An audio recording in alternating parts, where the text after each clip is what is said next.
Hi friends, good morning to everyone. Today's topic in history, Unit 5, the classical world. What is the classical world? In Tamil we call Parambariya Ulagathai பத்தி பேச போகிறோம். The classical world, that is classic, relating to the ancient Greek or Latin literature, art or culture, or otherwise we call traditional, that is Parambariya. This is a Greece. We're going to talk about the ancient Greek or the Latin literature or otherwise cultures of those. Learning objectives. To gain knowledge of the classical civilization of Greece, to know about the Athenian democracy and the age of Pericles, to understand how a small town, Rome, emerged as a republic and later became an empire, to learn the contribution of Rome to world civilization, to acquire knowledge of classical China and its achievements, finally to trace the origin of Christianity and its spread in Eastern Roman Empire. First, let me go to the introduction. When America, Australia and Africa remained outside the mainstream of world history, civilization blossomed in scattered areas of the landmass of Europe and Asia, which is known as Eurasia. The landmass of both Europe and the Asian continent together, it's called as a Eurasia. Some of them soon reached the classical stage. When the classical era was at its height, a chain of empires from Rome to Persia to Peshawar began to emerge. The expansion of major civilization eliminated the geographical gap and paved the way for inter-regional trade, contacts and cultural exchange. So this led to the transmission of ideas, technology and art. The diffusion of the great religions of the world, beginning with the Buddhism and later continuing with the Christianity and Islam, which can be understood in this context. First, let me go to the classical world, which comprises ancient Greece and Rome. What is the classical world comprise? Ancient Greece and Rome. Classical age refers to the interlocking civilization of ancient Greece and ancient Rome, which is known as Greco-Roman world. So here we are going to discuss about this classical world, which comprise both ancient Greece and the Rome. The Greece, the Hellenistic world. Hellen is nothing but a Greek. Ancient Greek only they called. Until 8th century BC, before Common Era BCE, Greece was not different from the rest of the world. People were illiterate. Craft specialization was primitive. They were illiterate. Though they were illiterate, they were specialized in craft item and life was very difficult. With the exception of Sparta, it's an ancient Greek city-state, southern Greece, agriculture was limited by the mountainous terrain. Because of the mountainous region, agriculture was very much limited to them. However, the Greeks succeeded in founding colonies along the coast that helped them earn the revenue through trade. As a result, by the 6th century BCE, Greece turned into a network of city-states. Greece turned to be as a network of the city-states. Acropolis, a fortified city. A fortified city means to protect or strengthen against the attack. Fortified city of ancient Greeks on a hill in Athens. Athens is the capital and the largest city of Greece, named after the Athena, patron goddess. So, a hill in Athens is an illustrative example of their advancement. So, though the city-state fought each other, they were bound together by trade, by a common alphabet. Athens and Acropolis. So, similar religious practices and festivals. The illustrious example for the last one was the Olympic Festival of Sports and Games. Olympic is a mount of the Olympus Games. Okay. Now look at this. This is Acropolis. It's a city, fortified city where the people are protect or against the attack of people, those were surviving here. The ruling class in Greece controlled the land.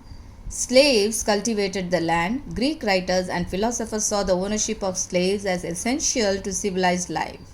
Aristotle, who compared the master and slave relationship to that of husband and wife and the father and children. Greek victories over Persians. King Darius, BCE, before Common Era 550 to 486, who was heading a great empire in Persia, decided to conquer the Greek city-states. The first Persian attack on Greece was failed.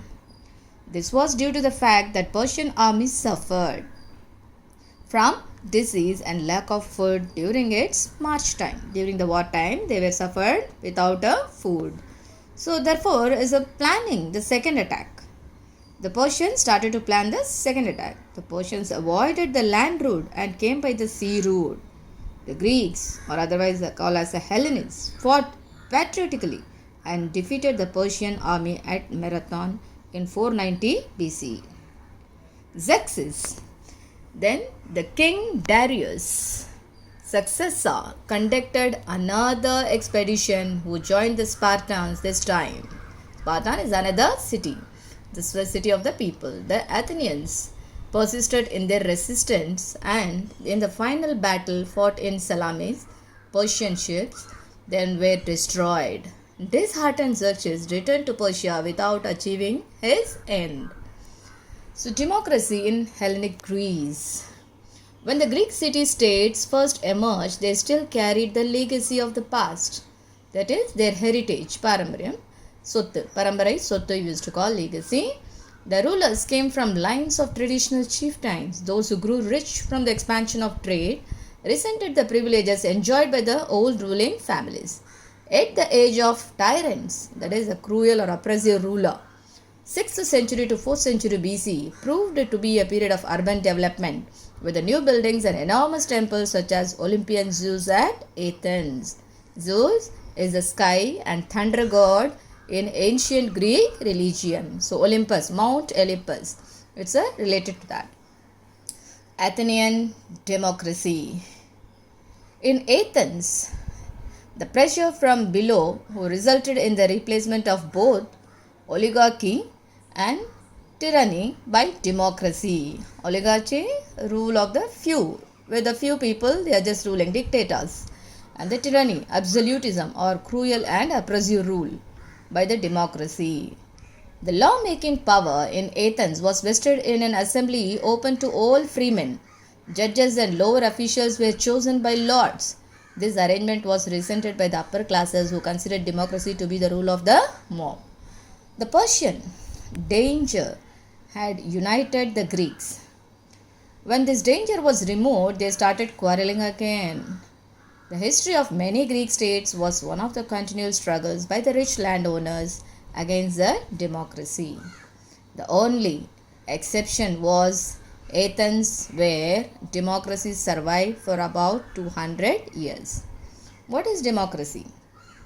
The word democracy literally means rule of the people. Demo means people, kratas means rule. In reality, it excluded slaves, women and non-residents known as metics, traders and craftsmen. Now the next point of view is Pericles, another leader. Athens had a great leader, Pericles, who held power for 30 years. During his rule, Athens and Sparta were continuously at war with each other. This war is known as the Peloponnesian War, that is Peninsula War. Athens, despite hostility and disturbance from Sparta, which became a noble city with magnificent buildings, beautiful buildings. There were great artists and great thinkers. Historians therefore call this the age of Pericles. Athenian government. The Athenian government after Pericles did not like Socrates' way of finding truth. Who was Socrates? He was a Greek philosopher from the Athens city.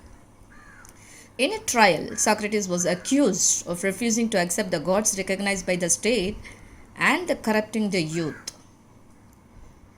The jury found Socrates guilty and sentenced him to die by drinking hemlock, that is a poison. Now look at this cultural development that took place rapidly after Alexander's death 323 BCE is called Hellenistic civilization. Now see the point of view. Rome, the Hellenistic world.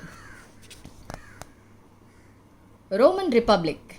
In the beginning, Rome was a society of the agriculturists organized through the lineages. Out of this developed a hereditary ruling class. Roman people were divided into two classes.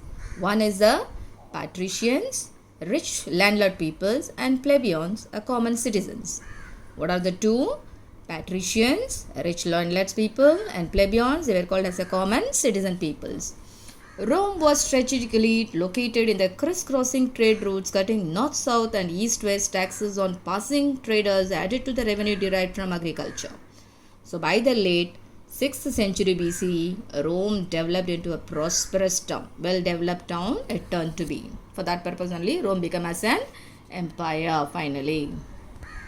Class war between the patricians and plebeians, to whom we call as the patricians, rich landlord people, that is aristocratic or a noble person, and the plebeians, that is commoners or common citizens of those areas.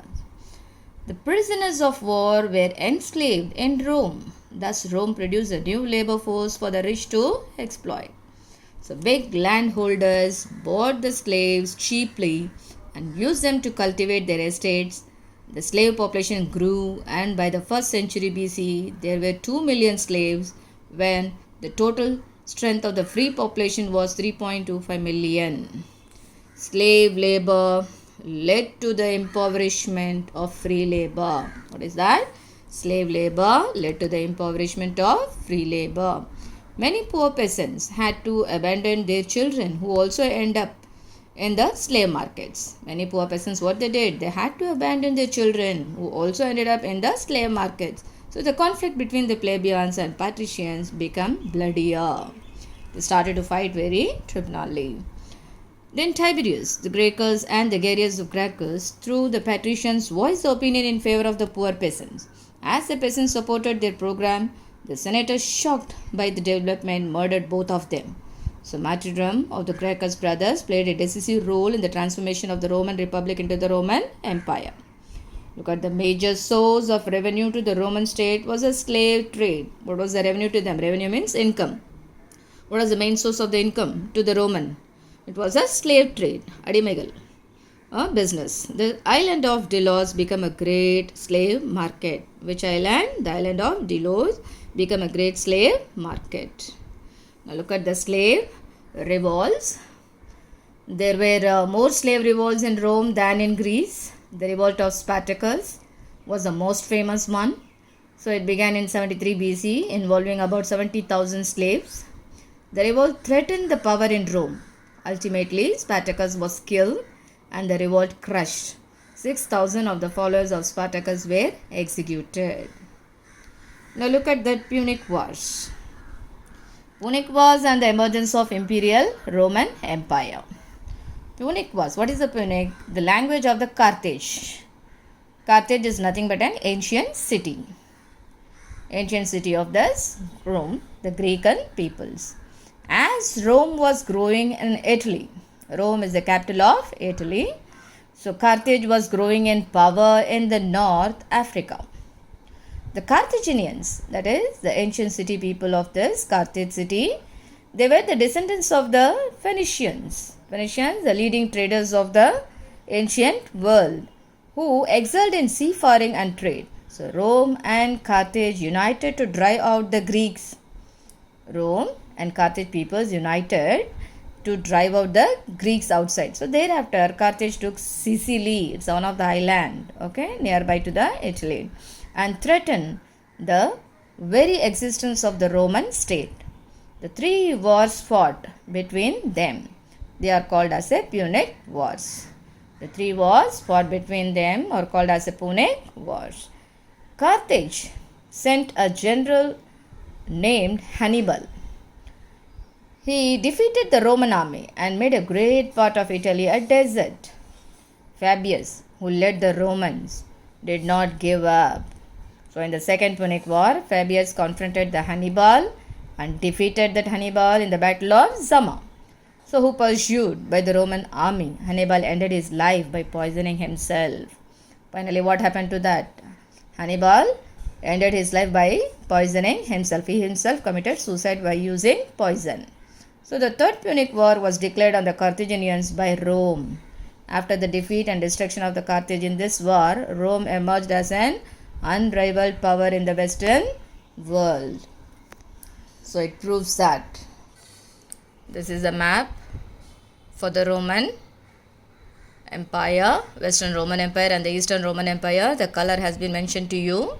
Which part is the East and which part is the Western Roman Empire has been played. Now look at this. This is a Colosseum. It's at Rome in Italy. It was built by the ancient Romans. Colosseum. Colosseum is nothing but a large theatre or cinema we can call, or a stadium for watching sports and entertainments. It has been built in Rome by the ancient Romans. This is a Colosseum. Partly has been broken. Now look at the empire building in East Asia.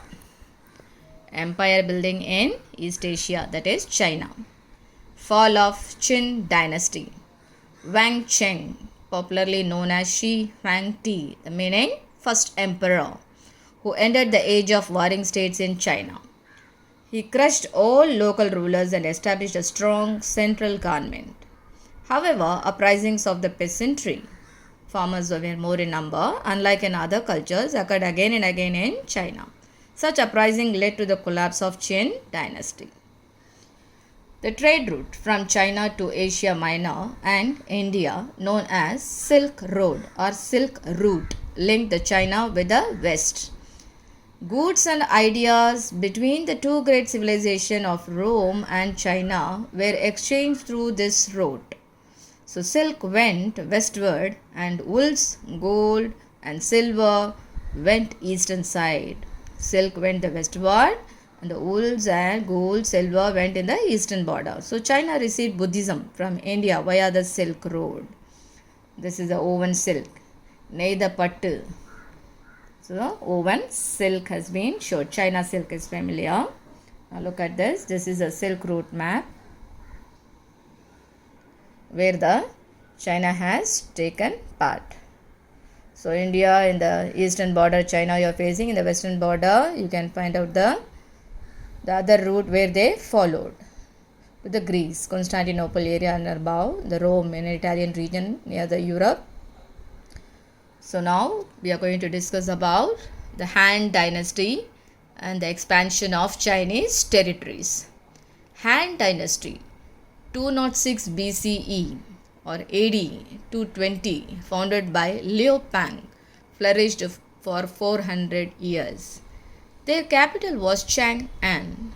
The most popular and powerful ruler was Wu Ti, who was the ruler of the Han Dynasty, Wu Ti. His generals succeeded in driving away the Huns in the north. Thus the Han Empire once again opened the Silk Road for the trade. A large export trade, mainly in silk, they reached as far as the Roman Empire. In the north, artisans and herders of rival barbarian dynasties brought in new techniques like the methods of harnessing horses, use of saddle and stirrup, techniques of building bridges and mountain roads, and seafaring. Such innovation made Han Empire prosperous. Development in the Chinese place. So at the beginning of the Christian era, the Han Empire rivaled that of Rome in size and wealth. Buddhism came to China from India during the reign of Han Dynasty. With Buddhism came the influence of Indian art to China, and from China this spread to Korea, and from there to Japan. Some of the Buddhist art of the time show the impact of Hellenistic styles. This is Buddha in China. Han emperors found it extremely difficult to control the big landowners. So after some decades, a period of 10 years, decade call. So after some decades of consolidation, China saw the emergence of several rival kingdoms marked by the civil wars in North China. People abandoned their homes and farms and fled from there to Yangtze region and beyond. The period after Han rule witnessed political instability across the country. Now you are talking about the rise of Christianity. After a brief period of glory in the days of David and Solomon, the Jewish people had a great fall and experienced extreme hardship. While spreading out all over the Roman Empire and elsewhere, they hoped that a Messiah would arrive to restore their pristine glory. To whom we call the Messiah? A leader regarded as the savior of the particular country or a group. Normally, in this Roman period, most of the parents, they used to call to their son Messiah, like that they used to call out. To arrive to restore their pristine glory, spotless glory. Okay, so initially they laid much hopes on Jesus. So Messiah, otherwise known as a Jesus. Jesus was against the rich and the hypocrites and condemned the certain observances and ceremonials. This was not to the liking of the priest, so who turned against the Jesus and handed him over to the Roman governor Pontius Pilate. Looked upon as a political rebel by the Roman authorities, Jesus was tried and crucified. Everybody knows that, how the Jesus was tried. He was nailed, put to death by the nailing. You have seen the Jesus Christ, in the church itself, how they were in the part. So Jesus was tried and crucified. He was nailed, putting him to death. So after the Jesus crucifixion, an act of killing someone by nailing or tying his hands or feet to a cross. How the Jesus was killed by the nailing or tying up with both the hands with the nails. So St. Paul starts spreading the Christian doctrine. Paul succeeded in his effort and Christianity gradually spread. The Romans were prepared to tolerate the Christianity, but the refusal of the Christians to pay respect to the emperor's image was viewed as a political treason. Because of the death of the Jesus, the people refused to follow the emperor's image as a god. So it led to the persecution of Christians. So their property was confiscated and they were thrown to the lions. Yet the Roman Empire did not succeed in suppressing Christianity. One of the Roman emperors, Constantine, himself became a Christian.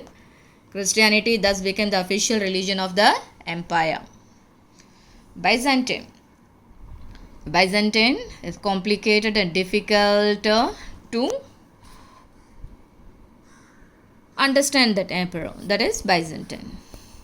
The Byzantine emperor, who ruled from the city of Constantinople for about 1000 years, called themselves as Romans. Constantinople, it's a place of Istanbul. Now it is called as Istanbul in Turkey. So, but their language was Greek. The splendor of Constantinople with its luxurious royal palaces, its libraries, its scholars familiar with the writings of Greeks and Romans, and its fascinating St. Sophia Cathedral.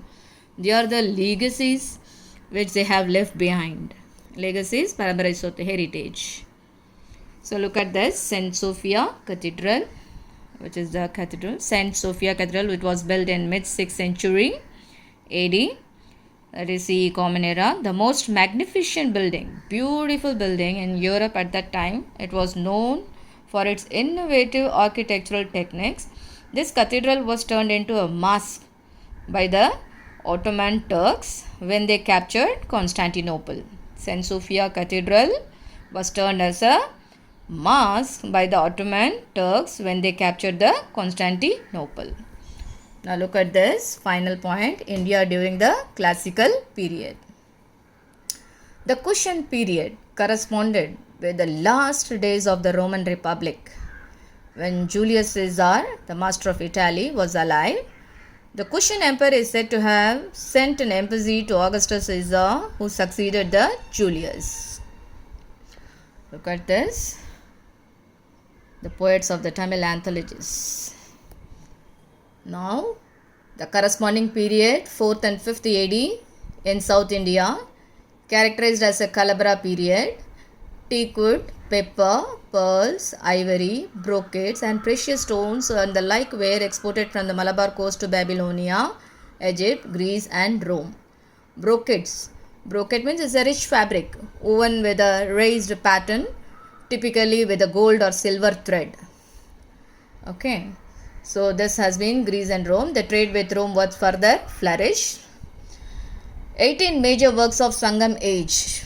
8 anthologies, that is 8 Togai and 10 Idalis, 10 Pattu, compiled during the first 3 centuries of Common Era, were composed during this period. So Sangam literature hailed as the first secular literature of India. This is the entire lesson's recap. So please go through the lesson, my dears, once again thoroughly and then copy down your notes. Thank you so much. Thank you, dears.